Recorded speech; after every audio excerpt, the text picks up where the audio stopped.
Rádio Rio de Janeiro, a emissora da fraternidade, passa a apresentar Luz na Penumbra, programa que leva ao seu coração a mensagem da doutrina espírita.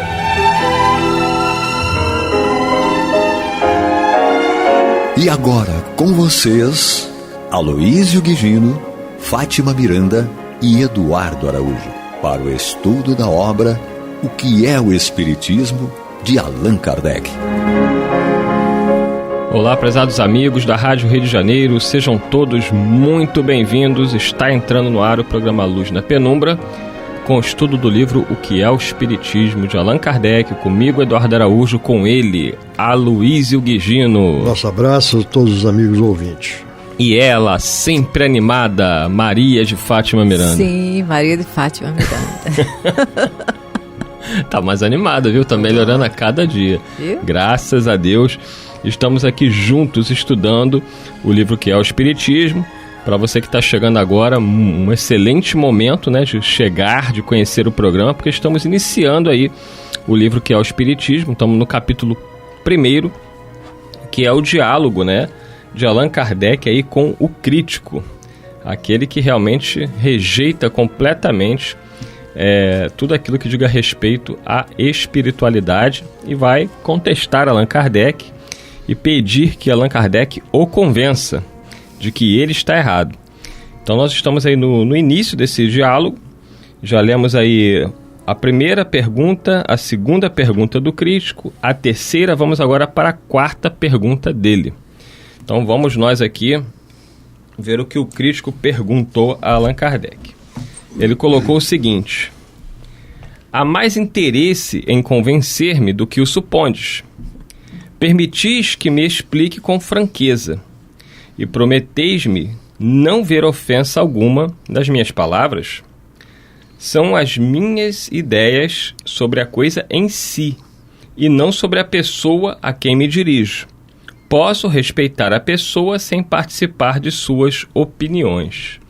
Então ele tentou aí meio que pegar leve, dizer, olha, não é nada pessoal, não é nada contra você, eu só não acredito em nada daquilo que você está propagando aí, que o espiritismo é uma grande farsa, não é algo real.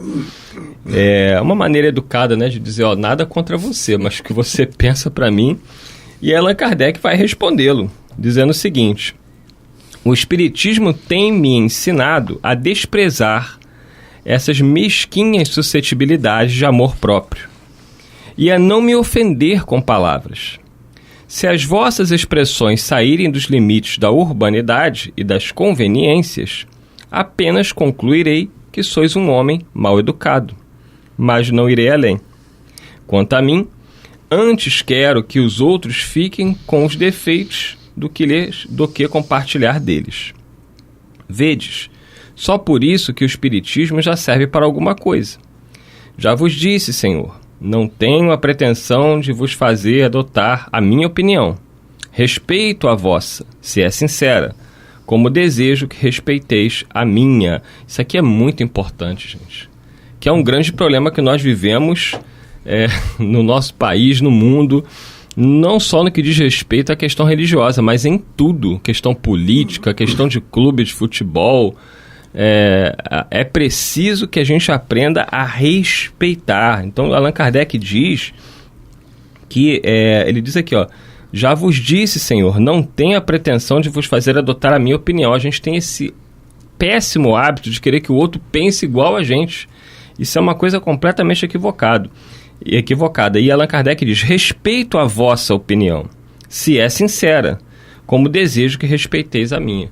E aí a gente lembra de Jesus no Evangelho, quando Jesus diz, não faças ao outro aquilo que você não gostaria que o outro fizesse com você, Maria de Fátima Miranda.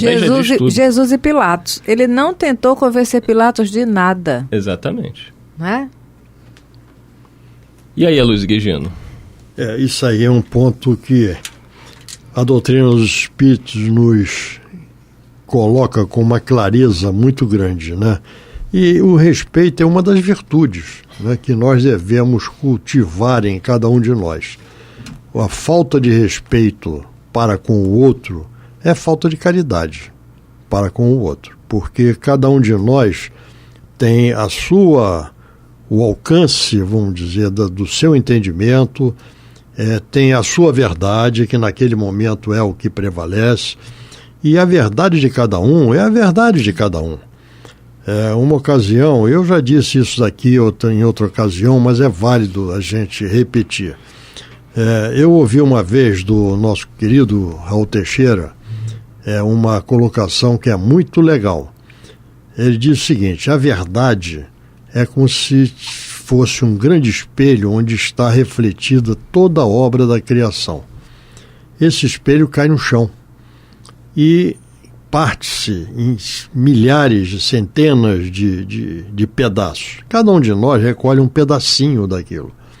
Então, nós passamos a ver essa obra da criação com uma limitação, certo? Naquele pedacinho de espelho que nós temos conosco.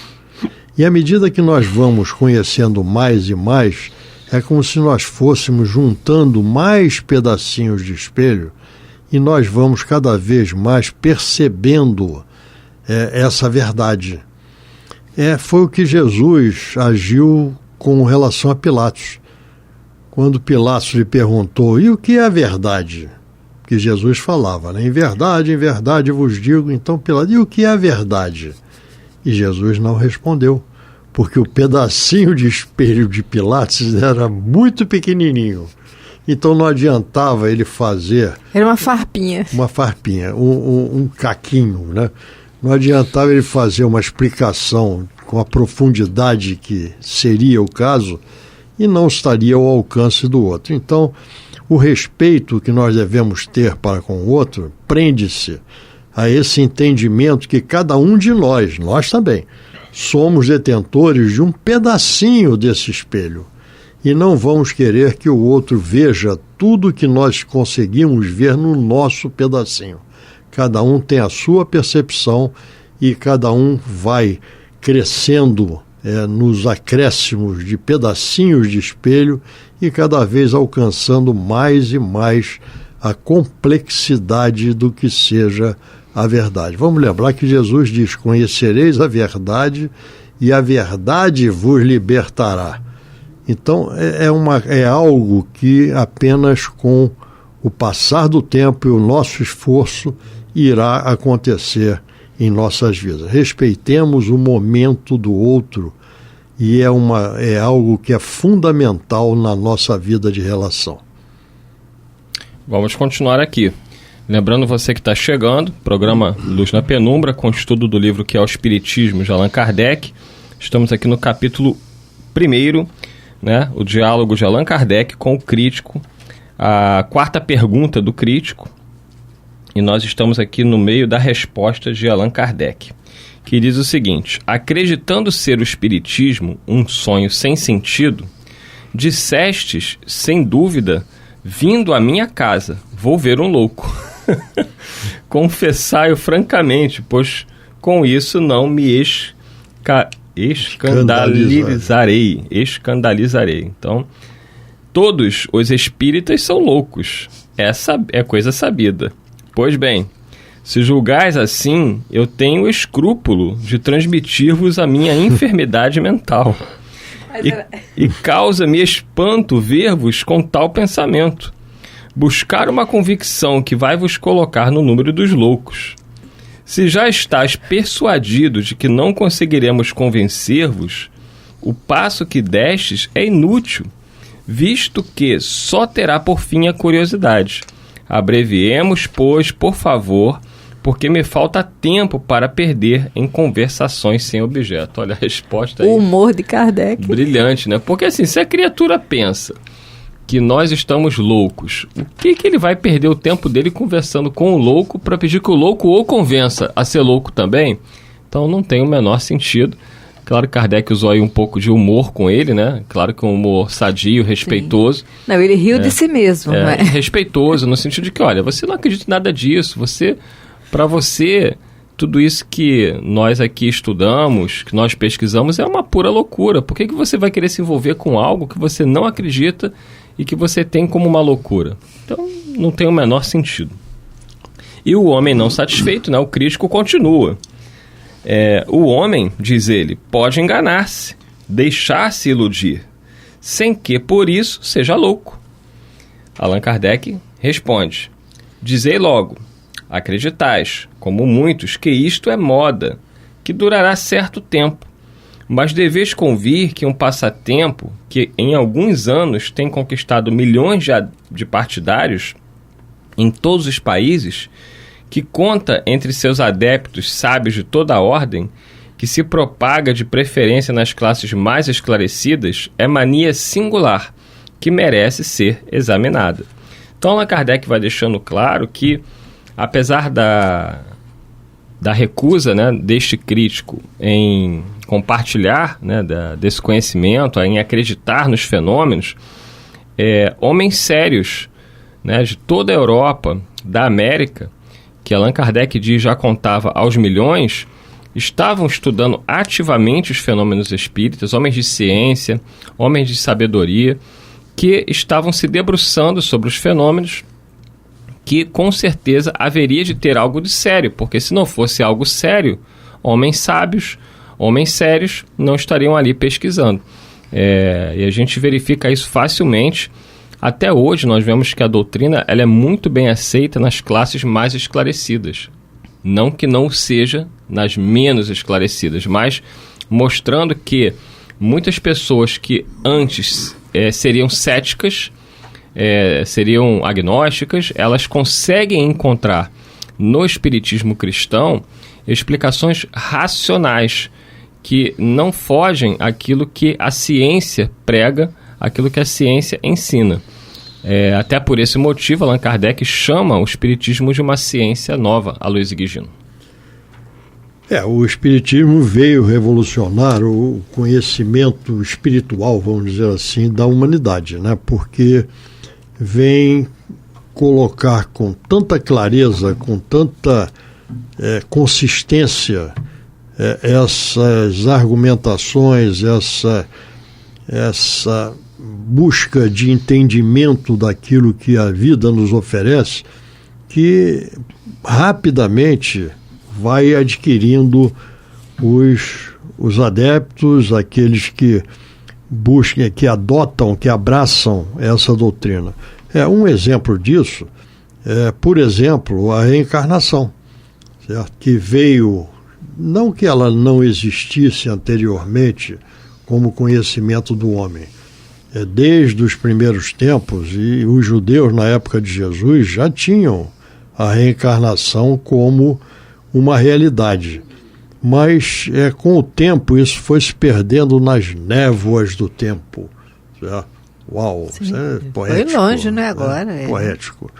Então, o Espiritismo veio reavivar esta grande realidade da justiça divina. Então, não há como nós não entendermos aquilo que nós citamos num programa anterior. Num país católico como o Brasil, a grande maioria, apesar de não se denominar como sendo espírita, aceita princípios espíritas que são inerentes à doutrina espírita e não estão presentes em outras filosofias religiosas.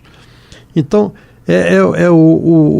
o tempo que vai nos mostrando, que vai nos fazendo com que se enraizem em nós esses conceitos, que tem uma força muito grande, que tem uma racionalidade, que tem uma capacidade de um esclarecimento e de uma consolação, certo? Que são características fundamentais da doutrina espírita. Então, isso é inequívoco, certo? É inegável que a doutrina vai conquistando pouco a pouco os adeptos. E tem um pensamento, né, que é atribuído a Leon Denis, que diz que o espiritismo não é a religião do futuro, mas é o futuro das religiões. Então, em outras palavras, é uma convergência dos princípios morais que se encontram presentes, mas o entendimento em cada religião é diferenciado. Quando Kardec fala da preferência nas classes mais esclarecidas, é importante ressaltar que ele não está falando de classes sociais, porque nós vamos encontrar em classes sociais mais baixas pessoas extremamente esclarecidas. Haja visto os espíritas de Lyon, que eram operários, mas tiveram a compreensão de pronto da proposta espírita, né? E Jesus, ele apresentou o Pai Celestial e deixou para o Consolador nos apresentar esse aspecto científico da lei de Deus, não é? Que é a doutrina Na verdade, espírita. são os mais simples, Sim. aqueles que melhor compreendem. Isso. O que Kardec queria dizer à época é que se a doutrina fosse algo completamente irracional e verídico, fantasioso, né? Sobrenatural, ela não seria estudada com seriedade por homens sérios, por homens de conhecimento, de saber.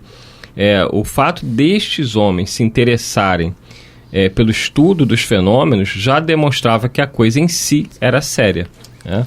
Porque se fosse somente estudada por pessoas simples, os críticos iriam acusar o que? Mas são pessoas simples, pessoas que não têm conhecimento acadêmico, e aí eles iriam usar esse argumento para dizer que era algo que não tinha importância. Nós vemos, por exemplo, no livro Paulo Estevão, quando Paulo de Tarso ele vai à casa do caminho, o que ele imaginava? Que ali só tinham pessoas ignorantes. Paulo era um sábio, um doutor da lei, um conhecedor das escrituras do Velho Testamento. Quando ele vê a pregação de Estevão, ele se assusta, porque ele fala, este homem tem um conhecimento profundo. Ali ele viu que a coisa era séria. Porque se fossem só pessoas humildes, pescadores, pessoas das aldeias, ele não estava preocupado. Porque ele pensava o seguinte, são pessoas ignorantes que não têm conhecimento. Mas quando ele vê a pregação do Estevão, aquilo deixa ele chocado. Porque ele viu que era um homem que detinha o conhecimento. Pois é. Né? E daí esse detalhe, porque até nas classes sociais mais simples, existem essas criaturas que trazem esse conhecimento anterior. Né? A nível de maturidade espiritual, de compreender certas teorias de forma lógica. Você falava da sua avó, né? Sua avó tem frases que demonstram que era uma mulher, talvez, de pouco conhecimento intelectual, analfabeta, mas de grande sabedoria. E isso é uma coisa que nós encontramos na doutrina dos espíritos, quando ela nos explica que as únicas posses efetivas que nós temos são o conhecimento e a evolução moral. Certo? Isso é nosso. E aquilo que é nosso, nós não perdemos. Nós carregamos de uma encarnação para outra. Então, são coisas que são tão óbvias, tão fortes, que por si só já favorecem a busca de maior compreensão da proposta espírita. Isso mesmo. Vamos continuar aqui. E o crítico não se dá por vencido com os argumentos de Kardec e continua questionando. Tenho minhas ideias a respeito, é certo. Porém, elas não se acham tão absolutamente firmadas que não consinta em sacrificá-las à evidência. Disse-vos que tereis certo interesse em me convencer. Confesso-vos que tenciono publicar um livro em que me proponho demonstrar ex-professo a minha opinião sobre o que considero um erro. E como esse livro deve produzir efeito, dando um golpe no espiritismo, eu deixaria de publicá-lo caso ficasse convencido da realidade da vossa doutrina. Agora ele já faz uma ameaça, né? Do tipo, eu vou publicar um livro. É melhor você me convencer, porque com esse meu livro eu destruo completamente as suas ideias, né? E, por consequência, aquilo que você está defendendo. E Allan Kardec vai responder a ele dizendo o seguinte: eu sentiria que ficasses privado do que vos pode proporcionar um livro que deve produzir tanto efeito. Além disso, não tenho interesse algum em impedir a sua publicação. Ao contrário, desejo-lhe grande circulação, porque assim ele nos servirá de prospecto e anúncio. A nossa atenção é sempre chamada sobre aquilo que vemos atacado. Há muita gente que quer ver os prós e os contras, e a crítica faz aparecer a verdade, mesmo aos olhos daqueles que não a procuravam. Aí é assim que muitas vezes, sem querer, se faz reclamo do que se quer combater. A questão dos espíritos é, por outro lado, tão palpitante de interesse, choca a tal ponto a curiosidade, que basta assinalá-la à atenção para que nasça o desejo de aprofundá-la. Sobre esse ponto que você acabou de colocar aqui, como a resposta de Kardec, a argumentação de Kardec, veio à minha mente com uma insistência muito grande o Auto de Fé de Barcelona. Estava pensando nele agora. Essa é a mediunidade. Que Allan Kardec ali amadureceu, porque ele queria contestar. Num primeiro momento, ele chega a conversar com os espíritos de fazer uma contestação, uma reação legal. Dentro da justiça, a algo que era frontalmente ilegal. Mas os espíritos dizem, não, meu filho, deixa que vai ser muito bom. E realmente ele acaba levando esse conhecimento adiante. E foi um primeiro momento de uma grande divulgação do espiritismo, porque todas as pessoas queriam saber o que era aquilo. E ao se depararem com aquilo... Você imagina 300 livros queimados em praça pública, né, pela igreja, sobre algo demoníaco. Chamou a atenção. E todos queriam saber o que havia sido queimado. Certo? Então isto deu um impulso muito grande, porque a doutrina dos espíritos, quando buscada com seriedade, com isenção, não há quem não a aceite, não a endosse, né, pela sua racionalidade e pela força que ela contém. Então, essas coisas todas, e esse é um ponto em que Kardec coloca aqui, que nós devemos trazer também para a nossa vida, porque nós nos deparamos de quando em quando com aqueles que são os críticos da nossa doutrina, que existem até hoje. Né? Então, nós não devemos, impedir qualquer coisa que venha a ser colocada, porque isto servirá, inclusive, até ou dará respaldo maior por aqueles que vão buscar entender o que está acontecendo. Até para a nossa vida, na vida de relação diária. Na vida de relação, né? É por aí. Dito isso, nós estamos chegando ao final de mais um programa. Agradecidos aí pela sua audiência, por nos acompanhar no seu radinho, você que nos acompanha pelo YouTube, já que o nosso programa está disponível lá no nosso canal do YouTube da Rádio Rio de Janeiro. Basta você entrar no YouTube, digita lá Rádio Rio de Janeiro, vai no canal, lá na playlist, procure o programa Luz na Penumbra. Tem estudos de todas as obras de Allan Kardec. O estudo do livro Que é o Espiritismo vai ao ar sempre às sextas-feiras. Então você procura pela data que está lançado lá na playlist do Luz na Penumbra, toda sexta-feira, ok? Muita paz a todos. Semana que vem, se Deus quiser, aqui estaremos novamente para mais um programa com o estudo do livro O Que é o Espiritismo. Muita paz a todos. Até a próxima semana, se Deus quiser, e Ele há de querer. Muita paz. Muita paz. Você está ouvindo o programa Luz na Penumbra.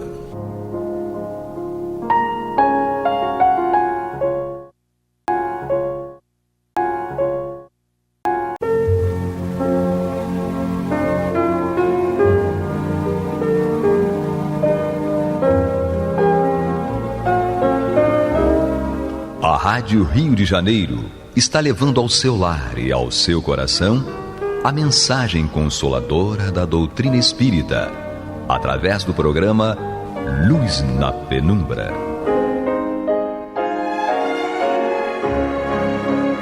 E agora com vocês, Bill Fabiano e Renato Souza, para comentar os textos da Revista Espírita de Allan Kardec no período de 1859 a 1869.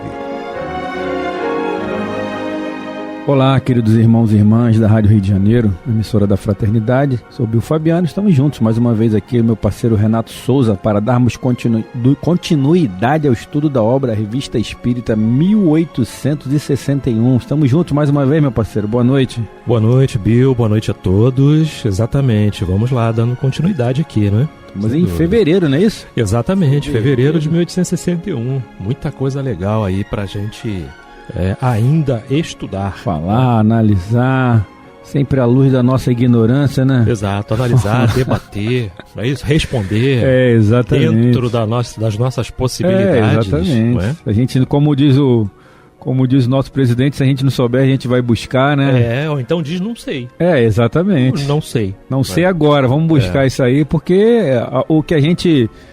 Como diz Isaac Newton, né, o que a gente sabe é uma gota, o que a gente desconhece é um oceano. Então, meu pai amado. Bom, sem mais delongas, vamos falar sobre um tema que nem acontece muito, né, Renato? Eu acho que isso é bem raro isso, né? Sobretudo nas casas espíritas, que é escassez de médiuns, né? Exatamente. Vamos ver o que o Kardec fala aqui. É porque as pessoas parece que compreendem médium tão somente... como o Kardec destaca, não é? Sim, como ele destaca, tá certo e tudo, mas, olha, tudo é trabalho mediúnico, não é? Verdade. Você tá lá na porta, você tá fazendo um atendimento, você tá, de alguma forma, sendo útil, poxa, dentro da casa espírita, quem foi que disse que você não tá no trabalho mediúnico? Exatamente. Você não tá sendo amparado, você não tá interagindo com o mundo espiritual. Tá recebendo alguém ali que tá em sintonia com você, naquela sintonia fluídica, é importante a gente... entender, né, que tudo é trabalho, como você falou, né? Tudo é oportunidade, né, cara? Perfeito. Vamos lá, a escassez de médiuns. Embora publicado há pouco tempo, o Livro dos Médiuns já provocou em várias localidades o desejo de formar reuniões espíritas íntimas como aconselhamos. Mas nos escrevem que para ante a escassez de médiuns. Por isso, julgamos por bem dar alguns conselhos sobre os meios de remediá-los. O médium, sobretudo um bom médium, é incontestavelmente um dos elementos essenciais que toda assembleia que se ocupa do espiritismo. Mas seria erro pensar que, em sua falta, nada mais resta fazer senão cruzar os braços ou suspender a sessão. Não compartilhamos absolutamente a opinião de uma pessoa que comparava uma sessão espírita sem médios a um concerto sem músicos. Em nossa opinião, existe uma comparação muito mais justa, a do Instituto e de todas as sociedades científicas que sabem utilizar o seu tempo sem ter constantemente sob os olhos os meios de experimentação. Vai-se a um concerto para ouvir música. É, pois, evidente que se os músicos estiverem ausentes, o objetivo falhou. Né? Vai no concerto, não tem músico, quem vai substituir, né? Bota lá o Bill e o Renato para tocar violino ou violoncelo. Misericórdia. Vai ficar estranho o negócio. Não está nas nossas aptidões espirituais. Não está mesmo. Vamos lá. Mas numa reunião espírita, vamos, ou pelo menos deveríamos ir para nos instruirmos. A questão agora é saber se pode fazê-la sem médium. Seguramente, para os que vão a essas reuniões com o objetivo de ver efeitos, o médium é tão indispensável quanto o músico no concerto. Né? Isso aí é um pouco óbvio até, né? Sim. Mas para os que, acima de tudo, buscam instruir-se, que querem aprofundar as diversas partes da ciência, em falta de um instrumento de experimentação, terão mais de um meio de obter. É o que tentaremos explicar, né? É interessante porque ele fala aqui sobre as manifestações físicas que necessariamente requerem um médium, né, ali, né, para fazer aquela doação ectoplásmica ou toda aquela dinâmica, aquela mecânica que a gente conhece bem, né, que as pessoas conhecem, né, mediunicamente falando, né? Mas agora ele vai entrar numa seara que a gente vai buscar entender, né, Renato? Exatamente. Como se instruir, né, dentro de uma casa espírita, sem o que ele chama de médio, né? Sabe? Partindo do princípio que todos nós somos médios, né? Em um grau qualquer. Isso é a palavra dele mesmo, né? Exatamente. O próprio Kardec. Né? Então vamos lá. Inicialmente diremos que se os médios são comuns, os bons médios, na verdadeira acepção da palavra, são raros. Aí eu lembro aqui, lá no livro dos médios mesmo, que que ele pergunta se que ele fala que o bom médium não é aquele que não é enganado, mas o que é menos enganado. Perfeito, bem lembrado. Bem lembrado, menos enganado. Também todos nós seremos enganados. Sim, não tem jeito. Com então, e isso é importante que nós estejamos atentos, né, Renato? Porque, uma comunicação ali de um espírito top ali, Bezerra, aí tu, opa, só é comigo meu que... Renato não dá pra isso não, pro Bill dá, eu consigo receber Bezerra, aí já era, né? A gente vai com esse pensamento e já tá lascado, né, Renato? Meu Deus do céu, misericórdia, né? Não pode, tem que ter muito cuidado. Muito cuidado mesmo, porque aí você é o gatilho que eles precisam, né? É o gatilho. E aí eu lembro aqui de umas passagens aí da educação mediúnica ao longo desses anos todos, né? Aí tinha uma vez a pessoa veio reclamar comigo que estava cansada de receber comunicação de obsessor, queria receber de, do Bezerra pra cima, né? Daí pra mais, né? Se for de Jesus, é espírito de verdade, melhor ainda. Meu Deus do céu. Mas é assim que vai acontecer. É assim, né, cara? A gente tá aqui pra quê, né? Sem dúvida. Os espíritos se atraem por uma condição fluídica, né? Então a sua condição fluídica atrai quem? No nível em que nós nos encontramos. Vamos lá na categoria, na escala, não, Renato. Você quer ir? Vou deixar para você agora. Você que bate sempre. Então, na escala espírita, o Kardec separa muito bem lá, né? A partir da questão número 100, né? E aí ele vem tratando ali das ordens e das classes dos espíritos. Olha, com quem mais que eu tenho mais afinidade? É só dar uma olhadinha lá. Não é? Só dá uma olhadinha lá. Nós ainda... Dentro de espíritos imperfeitos. Exato, perfeito. Nós ainda estamos dentro dessa categoria de espíritos imperfeitos. Na sua maioria das vezes, a gente vai receber influência deles. Sim. Poxa. E o que tem de errado nisso? Nada. Até o momento? Sim. Nada, porque a gente está num processo, assim como eles também estão num processo de burilamento, e o momento deles vai chegar, com certeza. Talvez a única coisa que seja diferente entre nós e eles, em alguns casos, obviamente, seja talvez a nossa vontade de mudar. Exato. Né? A gente já despertou. Pelo menos a gente já despertou. Eu preciso mudar. E muitos deles ainda não, né? Sim. Ou uns até sabem que não precisam. Querem não ainda. Querem. Eu sei que eu preciso, que eu tenho, mas agora eu não quero. E são respeitados na sua vontade. Eu vou falar pra você o quê? Renato, você precisa mudar. Eu sei, Bill, mas agora eu não quero. Não dá, ou então não consigo. Não consigo. Pronto. Vai falar o quê? Não tem. Você vai mudar o Renato? Não vai. Não tem como. Não é isso. A gente não consegue promover essa mudança no outro, né? A mudança que acontece no outro é o exemplo que ele vê no outro. Exatamente, falou tudo. Não é? É o exemplo que ele vê no outro, o exemplo de esforço do outro. É quando ele diz assim, por que eu ainda estou aqui? Não é? Por que eu ainda passo por isso tudo e o Bill não passa mais? Exato. Opa, eu preciso observar mais o Bill. O que está acontecendo? O que ele está fazendo para mudar? Nós éramos parceiros, a gente fazia coisas boas, entre aspas, que juntos, achávamos, né? Boas, maneiras, mas que, no entanto, não eram. Não. E hoje eu tô numa outra vibe e você não, por quê? Como os espíritos falam no livro dos espíritos, né? O espírito para de fazer o mal quando ele cansa de sofrer. Né? Sem dúvida. Não lembro agora a questão, mas ele cansa de sofrer. Cansei de sofrer. Chega. O que eu preciso para não sofrer mais? Aí, obviamente, os espíritos, né? Vão orientar. Sim. Isso aqui você fez. Você passou e a porta nem conseguiu fechar ainda, porque tá grande o rastro. Né? Pois é o processo de arrependimento que demora um pouco. Não é? Eu acho que talvez seja o início, né? O mais doloroso, o que você tem que desprender um sacrifício maior da tua parte para poder dar início à segunda parte, que é o processo do perdão. Não é? E você falou bem aí, porque nos processos obsessivos, né, meu parceiro, a gente vê, entende, né, e acaba, através dos estudos, obviamente, né, é indispensável a gente estudar, né, Renato?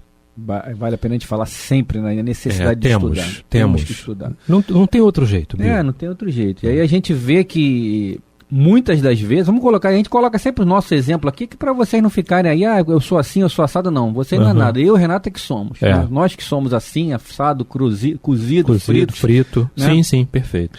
Então, se eu chego aqui, o Renato era meu parceiro numa vida, nós fazíamos e acontecíamos voltados para o mal. E aí, eu não virei a chave, eu continuei do outro lado, o Renato reencarnou e tal, deu sequência à vida dele, e eu me deparo aqui com o Renato com um compromisso que a gente tinha assumido, né, em outras vidas, né? Sim. Vamos fazer, vamos continuar, não, estamos juntos e tal. Chega aqui, o Renato não está mais junto de mim. Aí eu falei, pô, mas qual é a do Renato? É. Ele é meu parceiro, pô, vamos lá, vamos. E eu começo a perseguir o Renato, né? Porque eu quero ele ao meu lado. Ele é meu grande parceiro de vida ali, de tramóias. E você vai tentar me acessar. Eu vou tentar te acessar de qualquer maneira. E eu tenho sintonia ainda com isso. Você tem sintonia fluídica comigo? Isso. Sim. Aí nós temos um laço fluídico. Né? Só que aí chega aqui, eu não conheço o Renato mais. Eu conhecia o João, o Manuel, o Birajara. Quando eu olho aqui, eu não vejo mais essas situações. Eu falei, pô, mas o que está acontecendo? Se ao contrário, eu chego aqui desse lado, reencontro o Renato na mesma condição fluídica, o Renato, a responsabilidade dele se torna até maior, porque ele está alimentando o meu processo obsessivo. Sim. Eu não sei se está dando para fazer entender os ouvintes aqui, todo mundo, os internautas, Renato, porque quando o espírito se depara com uma outra personalidade, ele falou, opa, o que está acontecendo? Ele vai insistir. Sim. Eu vou insistir no Renato. Eu atendo a ligação se eu quiser. Exatamente. Mas aí o Renato vai me fazer refletir. Né? Se a gente tiver a oportunidade de se comunicar, né, Renato? Pô, meu irmão, a gente é parceiro, mas agora eu tô em outra. Vem comigo, vamos juntos, pô, nessa mudança. E como aconteceu com o Divaldo no filme, retrata bem no filme, né? Exato, com máscara, né? E quando ele viu ali a atitude do Divaldo, olha o tamanho da imantação fluídica que acontece quando você modifica os seus atos, né? Evidentemente que tudo começa no pensamento, quando você modifica o seu pensamento. E o Divaldo, naquele momento, né, recebeu, sem dúvida, ali um aconselhamento das pessoas que trabalhavam com ele, não é? Dizendo, não dá para ficar com mais ninguém aqui, a gente não vai dar conta. E o Divaldo disse, não, vamos recolher essa criança. E era justamente a criança que fora mãe, né? Tinha que ser recolhida ali, não é? E tudo. Joana só olhou para ele, né? E aquilo ali, nossa, já criou uma barreira, uma situação bem diferente perante o... Quebra, né, Renato? Sim. Quebrou o Máscara. A influência do Máscara ali o tempo todo. Quebrou ele legal. Quebrou. O amor. Exatamente, o amor. E para quem não... Para quem viu o filme, quer se inteirar melhor da mecânica, né? Dessa situação do Divaldo com o Máscara, busquem lá no livro Semeador de Estrelas, da dona Sueli Caldas Schubert, no capítulo Máscara de Ferro, né? Que ali está descrito todo o problema, todo o processo, né, que foi de anos e anos e anos ali buscar, acho que, se eu não me engano, 20 e poucos anos. Uma coisa assim.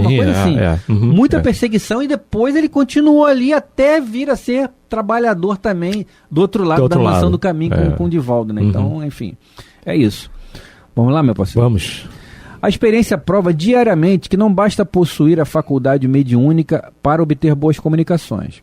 É preferível privar-se de um instrumento do que o ter defeituoso. Hein? Vamos dar uma pausinha para lembrar aqui que a gente está no programa Luz na Penumbra, Revista Espírita, 1861. Estamos em fevereiro de 1861, falando hoje sobre escassez de médios. E ele continua aqui. Certamente, para os que buscam nas comunicações mais o fato que a qualidade, que as assistem mais por distração do que para esclarecimento, a escolha do médium é completamente indiferente. Nós falamos dos que têm um objetivo mais sério e veem mais longe. É a eles que nos dirigimos, porque estamos certos de que nos compreendem. Aí eu vou fazer antes de passar para você, Renato, eu lembro aqui de uma passagem do Missionários, que estavam preparados para fazer uma sessão de psicografia. Se o Renato lembra dessa parte do Missionários. E a espiritualidade não encontrou nenhum médium preparado para aquele trabalho. Eles foram buscar na assistência um médium. Olha que coisa. Isso é muito comum, Bill. Mais do que a gente imagina. É vergonhoso pra gente. Sim. Não é vergonhoso? Sim. É muito comum. Né? E aí a gente pode, se for fazer um interrogatório, uma enquete, um trabalho, não é espiritual, exclusivamente para a gente colher essas informações, não é? Os espíritos vão dizer, naquele dia, sim, aconteceu isso. O que aconteceu naquele momento em que o trabalho ficou mais intenso? Ah, foi o médium que estava lá dando passagem, que estava coisa, o outro que estava falando, o outro que estava fazendo a prece, o que estava tentando harmonizar com o passe. Não, o trabalho maior que foi feito foi do assistente, que não tinha, aspas, nada a ver com aquilo, aspas, nada a ver com aquilo que estava sentado. Era dali que a gente estava tirando realmente toda a sustentação para o trabalho. Isso é comum, Bill. Acontece muito.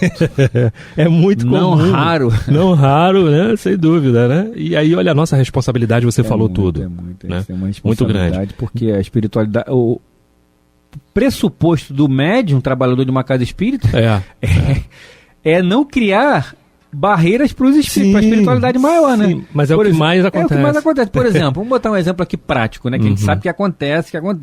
Médium passista. Né? O médium passista serve para quê, Renato? Para dar passe. Né? Pronto, passista dá passe. Aí no dia anterior, que antecede o trabalho, cara, também sou filho de Deus, né? Sou filho de Deus, Renato. Tem uma festinha. Veja bem, a gente vai falar depois, não é engessamento, não. Uma festinha, uma bebidinha, não sei o quê, uma carninha, uma coisa. Vou. Uma vez só aloprar não tem problema. O cara vai alopra daquela forma, bebe, come. No dia seguinte você vai dar passe. Como é que é a dificuldade? Aí você diz assim, nossa, hoje eu trabalhei demais. Exatamente, foi o dia que você mais recebeu. Mais deu trabalho, né? Mais deu trabalho, tá? Porque quando você chega ali, aí é uma condição realmente que a gente precisa pensar. Chega alguém para tomar um passe com você que ainda está acometido desses prazeres da vida, etc. e tal. A gente pode citar o tabaco, a gente pode citar o álcool, a gente pode citar o próprio sexo. Sim, não é? O próprio sexo, etc. e tudo. E aí quando chega ali, você está lá crente que você até percebe, porque você tem sintonia com aquilo. Exato. Não é? Você até percebe, a espiritualidade até permite que você perceba, não é? O assistente que está chegando ali, mas e aí você olha o que acontece naquele momento ali, naquela posição de passe. E agora? Quem que a gente trata? Porque o fluido que vem do mundo espiritual, né? Do corpo espiritual ali, do mundo espiritual, ele tem que passar por você, ele vai se transformar, se juntar ao fluido, não é? Animalizado ali, né? Para poder chegar com uma certa qualidade mínima no assistente. E aí, o que acontece? Não é? Como é que eu vou botar agora fluidos para recuperar o pulmão de quem consome tabaco em exagero, se você é um consumidor, não é? Contumaz do tabaco? Você está exalando aquilo pelos poros. Exatamente. Como é que vai ser isso? Olha o trabalho que a gente dá. Não é? E aí é algo que tem que ser observado. Eu lembro muito Maria de Fátima Miranda, ela sempre comenta isso nos programas da rádio, nesse momento, no passe em que ela fumava, não é? E aí, enfim... Eu também fui fumante 20 anos, Bill. Sim. Graças a Deus já estou perto dos 20 anos de novo. Foi, não é mais. De não estar mais fumando. Graças a Deus. Não é? De não estar mais fumando. Estou aí com uns 17, 18 anos já que eu parei, graças a Deus. Mas ela, naquele momento, ela ouviu perfeitamente um espírito dizer para ela, e agora, em quem que a gente dá o passe?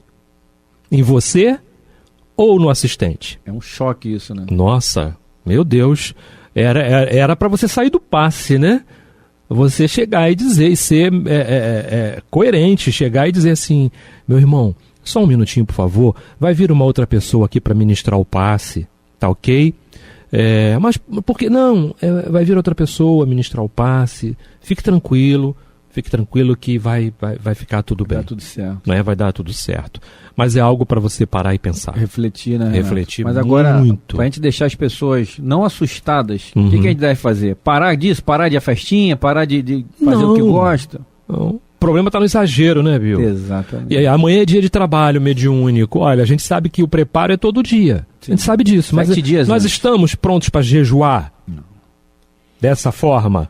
Não é? Recentemente tivemos um programa Consolação de Jesus, em que a gente pôde falar da questão do jejum, não é? A gente não está ainda com essa bola toda de fazer esse jejum todo, né? De fazer tudo isso e tal, não estamos.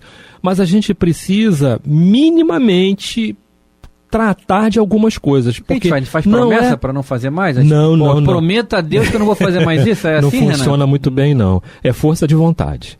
Não é? É força de vontade. E aí, olha, essa questão que eu falei, minimamente preparado. Não é? Tem coisas que você não vai conseguir, mas tem outras que você vai conseguir sim. Tratar de uma forma diferente. Não. Amanhã tem trabalho mediúnico. Vou hoje me preservar. Acho que é o mínimo, né, cara? É o mínimo, não é? É o mínimo. Porque é a questão do amar o próximo, Bill. Sim, perfeito. Não é a questão, é a questão do amar o próximo. Você está ali não fazendo um favor. Eu vou para lá. Vou ajudar o Dr. Bezerra no nosso caso. Eu sou instrumento, e aí, não é? E você vai numa questão importante, que é legal a gente falar até sobre isso, e a gente vai trazer esse assunto pro Bezerra de Menezes, numa ocasião pertinente, não é? A gente acha que nós escolhemos os guias. Não.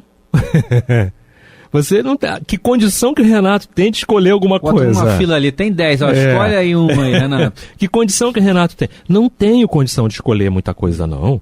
Foram eles que me escolheram. Sim. Não é? Foram eles que foram se aproximando, sintonizando, né? E tudo mais, de acordo com tudo aquilo que eu já consegui trazer até aqui, da minha encarnação, das minhas encarnações, das minhas experiências, tá? E aí, olha o grau dessa questão que a gente colocou aqui do amor ao próximo. Sim. Eles te amam. É uma responsabilidade imensa. E aí, de que forma que eu estou correspondendo a esse amor? Sim. Eles não querem que eu faça igual a eles, não, porque eles sabem que eu não tenho condição de fazer igual ainda. Mas é o mínimo. Ninguém dá o que não possui. Exato, mas é o mínimo, né, Bill? E a mudança só vem como? Você começando pelas pequenas coisazinhas. Não dá para você querer fazer coisas grandiosas. Eu lembro aqui, você falou do passe, né? Eu lembrei aqui rapidamente, a gente está se aproximando do final do programa, daquela historinha do Chico que pediu para um rapaz dar um passe a ele. Né? E o Chico, e o rapaz assim, caramba, meu Deus, como é que eu vou dar passe no Chico? Ele fez uma retrospectiva do dia a dia dele, né? Foi. Só que o Emmanuel falou, pede para ele te dar um passe. E aí ele dá um passe no Chico nessa ocasião. E depois o Emmanuel fala pra ele, fala pra ele que toda semana você vai vir tomar um passe com ele. Toda semana, avisa ele que toda semana você vai vir tomar passe com ele. Olha como é que a espiritualidade nos ajuda. Sim. Até arrepiado, até meu cabelo da cabeça arrepiou, Renato. Sim. Quer dizer, aí o cara falou, agora não tem como, eu tenho que mudar, porque eu vou dar passe no Chico toda semana. Olha só que coisa, né, Renato?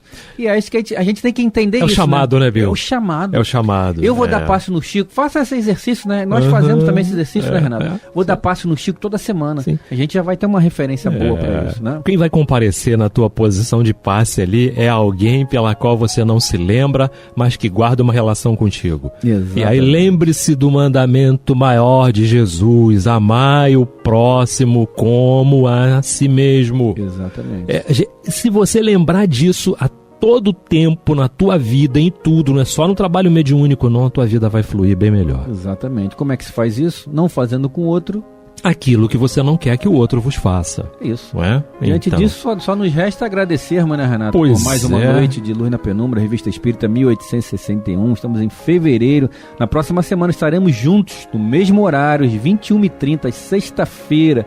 Muita paz a todos, meu parceiro Renato. Muita paz a todos. Até o próximo programa, Bill Fabiano. Ainda faltam 3 segundos, Bill. Dole 2 e dole 3. Tchau, pessoal. Valeu.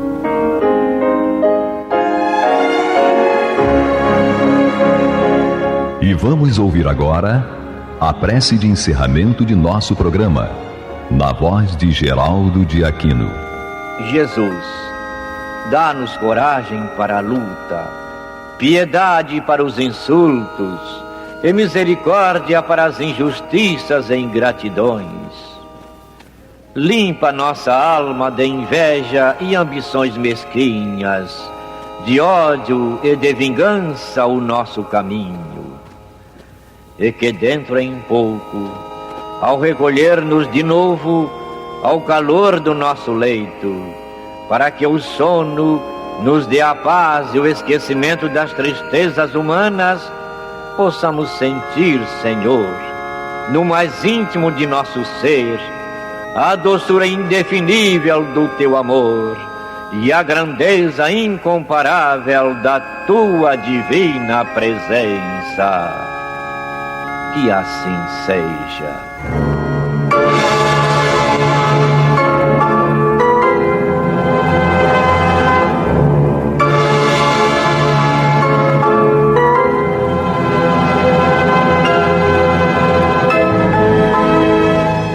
Acabamos de apresentar o programa Luz na Penumbra, que voltará a ser apresentado na próxima segunda-feira, às 21 horas, nesta emissora.